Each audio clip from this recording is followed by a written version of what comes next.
Over the past few weeks, you've probably noticed shortages of basic commodities in the grocery store, and if you've been watching the news, you've probably heard talk about those shortages and concerns over inflation. But what is inflation and why should we care about it? Hey everyone, I'm Noah Zerbe. I'm a professor in the Department of Politics at Humboldt State University. In this video series, I try to explain the theories and concepts behind current events, all in 2 minutes or less. Inflation is basically a decline in the purchasing power of money over time, but more often we think of it as a general rise in prices of goods in an economy.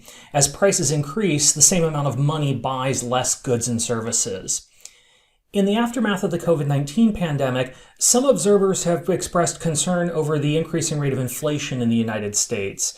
The COVID lockdown changed spending patterns for most American consumers and generally resulted in an increase in the rate of savings, as people were forced to stay home instead of eating out or going to restaurants, movies, bars, and other kinds of social activities. But as people began to venture out again, all that pent-up demand was released. Disruptions in global shipping and transportation supply chains created shortages of some goods, from automobiles to toilet paper.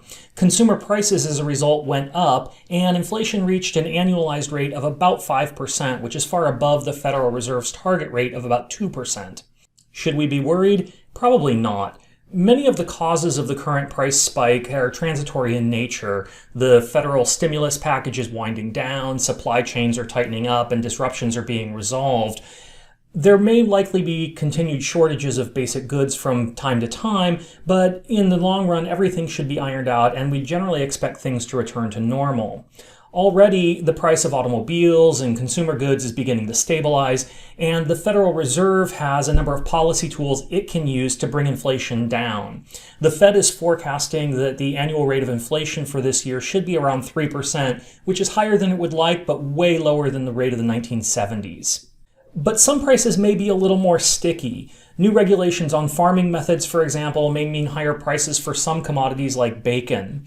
And the price of some commodities like gasoline can put pressure on other prices across the economy because gas is needed to transport all of those goods and services. But that's it for now. I hope you found this helpful. If you did, please click thumbs up and consider subscribing to be notified when I release future explainers. Please leave any questions you have about this video in the comment section below, and if you have any suggestions for future explainer topics, I'd love to hear them. Thanks for watching, everyone. Have a good day. Bye.